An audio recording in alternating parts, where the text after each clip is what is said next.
aparelhados com parentes desses ministros, STF, STJ, etc. Técnico brasileiro, estão vendo aí? Se fosse o técnico brasileiro, que vocês estão arrebentados, o técnico brasileiro não tem empresa, não fala nada. Porque vocês são subservientes dos europeus, seja no Brasil como futebol europeu. Porque você está tratando justamente de uma indústria que movimenta trilhão. O uso, né, dessas grandes marcas que dominam o esporte, e mandam a escalação do time. É uma gente corrupta, profundamente corrupta. É uma gente que é uma disputa de poder selvagem, ninguém está nem aí para nada, ninguém está nem aí para as instituições, para o Estado Democrático de Direito, para a Constituição, para cacete nenhum. E o ápice disso é quando você tem um ministro do STF influenciando a CBF. E vamos começar aqui, vamos rever, vamos ouvir, na verdade. Pessoal, o estádio está vazio, o Brasil foi eliminado pela Noruega, perdeu por 2-1, não pegou na bola, a Noruega dominou o jogo por completo, o Brasil perdeu uma chance, perdeu pênalti, teve a jogada do Henrique, o goleiro fez boas defesas, como o Alisson também fez boas defesas, mas se você for olhar no geral, o Brasil ficou correndo atrás da bola enquanto a Noruega tocava. O Haaland fez 2 gols, né? Todo mundo conhece o Haaland, assistem a Premier League, assistem as eliminatórias da Copa do Mundo. Eu assisti o Haaland 2 vezes aqui na Copa do Mundo, eu escrevi sobre o Haaland, eu falei nos problemas sobre o Haaland. Ele não precisa de espaço para correr, ele caminha o jogo todo, ele fica esperando um espaço para ele entrar, ele gosta de antecipar o zagueiro, e ele fez 7 gols nessa Copa e 6 foram de primeira. Só o segundo gol hoje que ele dominou e bateu. Então ele não correu, ele não precisa correr para fazer gols. Então a seleção brasileira fez uma péssima campanha, a pior depois de 1966. Eu fico pensando naqueles que fizeram campanha no Neymar ir para a Copa, falou que ele ia decidir o jogo, que ele estava bem, que ele não estava machucado. Muitos da imprensa, muitos influenciadores, muitos fizeram campanha, né? A convocação final da Copa do Mundo, aquela festa cafona, ridícula, patética que a CBF fez. E hoje nós estamos voltando para casa, a seleção brasileira está indo embora e a Noruega está seguindo em frente. Então o que eu digo é o seguinte: se não mudar tudo nessa CBF, se não mudar tudo nessa seleção brasileira, nós vamos continuar passando vergonha e cada vez pior. Tu está se referindo a Gilmar Mendes e o filho? Pela Alemanha e pela... Ou só os jogadores? Então é isso, o Brasil volta para casa e até 2030. Vamos ver se alguma coisa muda. Espero que vocês não peçam o Neymar para a próxima Copa. Tu é PT, tu é 13? Quem é que está mandando na CBF? Puxa saco do Neymar. Puxa saco da bota do Lula. O treinador tem culpa, sim. Nós trouxemos um dos maiores treinadores da história e ele é o primeiro, é o culpado, tem que ser culpado sim, porque é o cara, né? É o Nery que tem um plano. Então ele tem que ser culpado junto com a comissão técnica dele. Mas o jogador que entra em campo. O jogador também tem que ser culpado também. Muito pra mim, eu até acho que o Brasil mereceu mais. Só que a eficiência da Noruega fez com que o Brasil estivesse eliminado. E quantas vezes nós comentamos antes do jogo? Não pode deixar a bola chegar pro Haaland, faz pressão no marcador da bola, não deixa cruzar. E foi tudo que aconteceu nos gols do Haaland. Primeiro, deixaram cruzar, 2 caras olhando, cruzou, o Haaland antecipou um golaço de atacante puro. O segundo, ele dominou a bola, olhou, chutou e ninguém fazia pressão. Então assim, eu entendo que o treinador tem as suas convicções, mas também tem que entender um pouco, sabe? É como eu falei antes, eu entraria com o Neymar de cara do jogo. Eu entraria com o Neymar. Sabe, se de repente tivesse o primeiro tempo, teria convertido o primeiro tempo, o jogo seria uma outra história. Mas enfim, a gente vai falar muito sobre isso, mas realmente um ciclo sem vergonha feito pela CBF, já do antigo presidente, tá certo que agora colheu os frutos, né? Se é que a gente pode chamar de fruto realmente isso aí. Evolução tem, e muito, né? Primeiro que a gente não tinha vitamina, nem Gatorade tinha naquela época, não tinha isotônico, não tinha nada. O nosso chefe de cozinha, quando veio da CBF, era pedreiro na Granja Pomorite. Eu contratei um cara aqui. O calor no meio-dia, não tinha intervalo para tomar água, sem tomar. Nós nunca tínhamos jogado uma final ao meio-dia, não sabia a alimentação. Fizemos a mesma alimentação que a gente sempre fazia no café da manhã normal. Tivemos que jogar 90 minutos, prorrogação, não tinha esse trabalho para hidratar. Então eu acho que a tecnologia veio para ajudar, né? Mas eu acho muita questão mental. Se tu entrar ali, não importa as dificuldades que vai encontrar, tu tem que superar. Não tem como voltar, não tem como olhar para trás, não tem que continuar. Aí difícil vai ser sempre. Eu vou te falar uma coisa, cara. Eu hoje, depois que eu entrei na política, eu tenho acesso a algumas coisas que a maioria dos brasileiros não tem, até mesmo vocês hoje como jogadores e apresentadores de programa.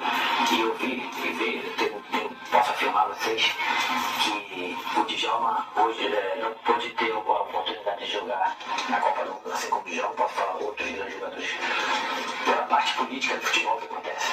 Porque hoje eu sei que nem sempre, infelizmente, é convocado o melhor. Existe uma coisa política atrás que leva grana, dinheiro, que eles levam principalmente o pessoal da CBF. influencia muito na convocação, e principalmente na convocação para uma Copa do Mundo. É triste isso, mas é a nossa realidade. E deve ser dura. Algumas histórias de 20 anos de carreira, eu vi 12 de seleção brasileira, em 3 Copas do Mundo, eu vi que realmente o futebol ele virou um negócio. Isso tudo ninguém duvida, né? E nos anos 90, quando a Nike entrou, em 96, na seleção brasileira, realmente o jogador, o seu CDF chegar para o jogador e disse, olha, assina com a Nike, senão você não vai ser convocado. Isso era falado. Não, eu falava, não, eu presenciei isso. Você presenciou? Claro.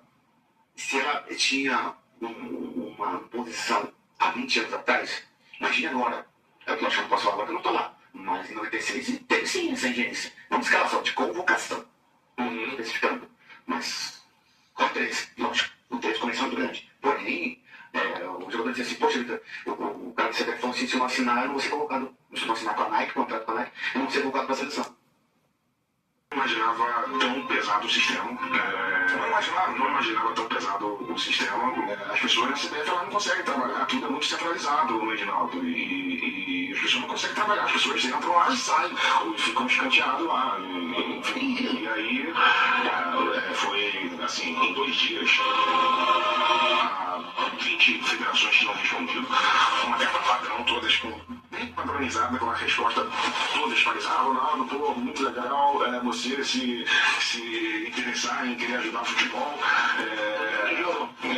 Aproveitamos muito a sua trajetória, a sua história e tal, mas não podemos te receber porque estamos alinhados com a excelente gestão do Edinaldo Rodrigues.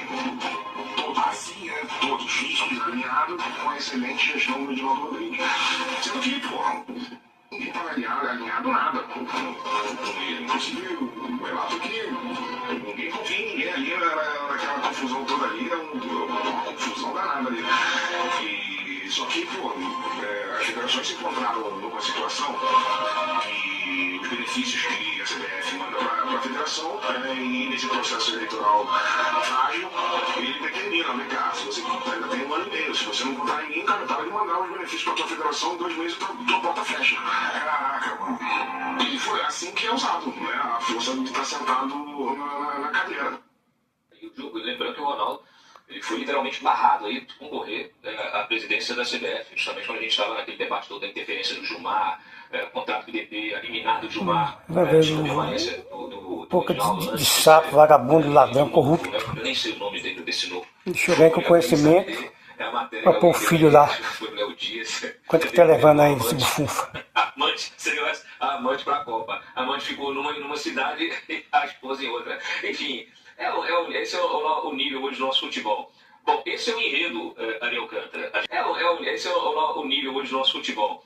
Bom, esse é o enredo, Ariel Alcântara. A gente tem corrupção, a gente tem indício de corrupção, tem uma marca, tem interferência do STF, tem interferência política, tem interferência econômica, tem tráfico de influência, a gente tem o uso, né, dessas grandes marcas que dominam o esporte, que mandam a escalação do time. A gente tem toda uma questão técnica envolvida também na escalação, né? E temos, a primeira vez que a gente tem aqui uma Copa em que a gente tem um técnico italiano defendendo o Brasil. Desculpe, mas assim, para mim não faz sentido, por mais competente, por mais títulos que o Ancelotti tenha. É claro que isso também tem a ver com essa máquina, né? Quem foi convocado, quem deixou de ser convocado, quem foi escalado, quem deixou de ser escalado. A gente tem muita coisa. Claro que a gente também tem que observar que os rivais, a gente tem visto nessa Copa times, seleções de outros países, Cabo Verde, a gente viu aí, dando um calor, times que normalmente não têm uma grande tradição, mas que hoje também já têm a mesma qualidade técnica de outras grandes seleções com história, né? Então há um nivelamento de qualidade técnica justamente em função dessa indústria global, porque isso é positivo por um lado, né? Porque você tem jogadores africanos, asiáticos, hoje jogando em grandes times europeus, que é a grande indústria, né, do futebol mundial. Então eles, de alguma maneira, tecnicamente, estão todos mais ou menos nivelados, né? Só que aí pesa o emocional, pesa talvez justamente o marketing, pesa uma série de coisas. Eu quero ouvir vocês antes de falar aqui o que eu penso e trazer também mais informações sobre como funciona hoje esse bastidor global dessa indústria global do futebol. Da qualidade do futebol brasileiro, da seleção brasileira. Por que isso aconteceu? A nossa CBF foi sequestrada por um ministro do STF que quer fazer dela um playground para o seu filho. Você acha que eu estou exagerando? Então vou te mostrar algumas notícias para poder te explicar o que eu estou querendo dizer com isso. Vamos lá, olha aqui. Enquanto a Copa rola, filho de Gilmar Mendes exerce o seu poder na CBF. O filho do Gilmar Mendes manda na CBF hoje. E é a CBF que escolhe o técnico. A CBF que decide, por exemplo, sobre a escalação para a seleção. Só que a CBF deixou de ser uma entidade voltada para o futebol e virou um playground para o filho do Gilmar Mendes. É como se o Gilmar Mendes desse de presente para ele poder brincar. Como o Gilmar virou parceiro da CBF, foi decisivo na queda de Edinaldo e mantém vínculo com a entidade. Ministro do STF é dono de instituto que tem contrato de anos com a Confederação Brasileira de Futebol. Procurado, Gilmar Mendes não comentou. Esse instituto que ele tem é o IDF, é aquele instituto dele, jurídico, né, de aulas de direito. Continuando, eu estou pegando apenas matérias, não é opinião minha, são matérias. Filho de Gilmar Mendes é dirigente esportivo em Mato Grosso e tem forte influência na CBF. Recentemente, Francisco Schertel Mendes passou a ter papel destacado em eventos esportivos e liderou delegações de dirigentes da Europa. Tá aqui, ó, uma das pessoas responsáveis por escolher um técnico italiano que mal fala português para ser o técnico da seleção brasileira. O que nos levou a essa vergonha de perder por um time que participou de 3 Copas na vida dele. 3 Copas na vida dele. Continuando. PGR livra Gilmar Mendes de investigação por decisão da CBF. Já há mais do que informações, dados, denúncias necessárias para se abrir uma investigação sobre a influência do Gilmar Mendes na CBF.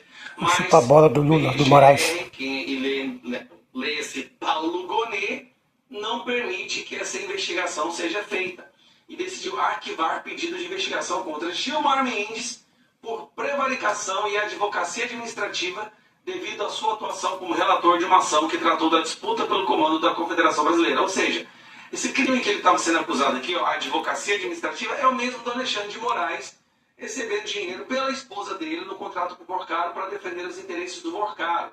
Algo que é um crime. Continuando. Gilmar Mendes indicou 6 diretores para a CBF. Entre os indicados pelo ministro do STF para a atual gestão está o assessor especial do então presidente Edinaldo Rodrigues, segundo a revista. Olha só, cara. Gilmar Mendes é o dono da nossa CBF. Bomba. Cadê, ó?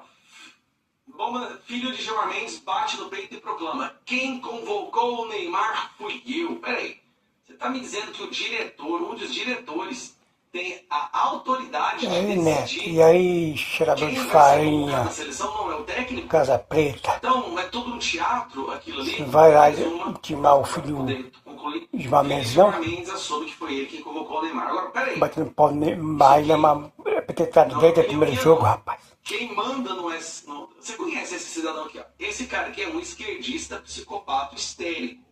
Então ele não é um bolsonarista, ele não precisa concordar com o que eu falo, porque a gente tem a mesma posição ideológica. Nós estamos falando de uma pessoa patologicamente de esquerda. Patológica mesmo. Pede a morte dos seus adversários políticos. Olha o que ele disse. Manda de ajudar o povo do Rio Grande do Sul. Vocês todos sabem. Quando você vê um jogo de futebol e ele não tira o Casemiro, ele continua com a mesma, então ele não enxerga aquilo que é seleção. Porque, como o Carlos Humberto falou, ele é treinador maravilhoso. Do Real Madrid, do Bayern, da seleção brasileira, ele não foi. Ele e o Rodrigo Caetano tinham que ser mandados embora hoje. Agora, presta atenção nesse trecho. Por que o técnico não foi mandado embora? Por que esse técnico, esse treinador foi escolhido? Pelo presidente. Mas que moral tem o presidente se é o presidente que não manda? E quem manda é o filho do Gilmar Mendes. Preste atenção nisso. Não é o presidente da CBF que manda na CBF. Não é o presidente. O presidente é um laranja escolhido pelo Gilmar Mendes. Quem manda na CBF, de acordo com esse, cara, eu esqueci o nome dessa miséria aí. O presidente que não manda. E quem manda é o filho do Gilmar Mendes. Quem manda é o filho do Gilmar Mendes. E as matérias corroboram exatamente o que eu estou falando. Quem manda é o filho do Gilmar Mendes. Então, resumindo, de quem é a culpa do Brasil ter levado essa surra, essa vergonha, esse vexame? Gilmar Mendes e esse cidadão aqui, ó, charmoso aqui do meu lado, pega o nome dele. Francisco Schertel Mendes. Tá aqui, ó. Quer culpar alguém pela derrota do Brasil? Tá aqui, ó. Francisco Schertel Mendes. Um abraço.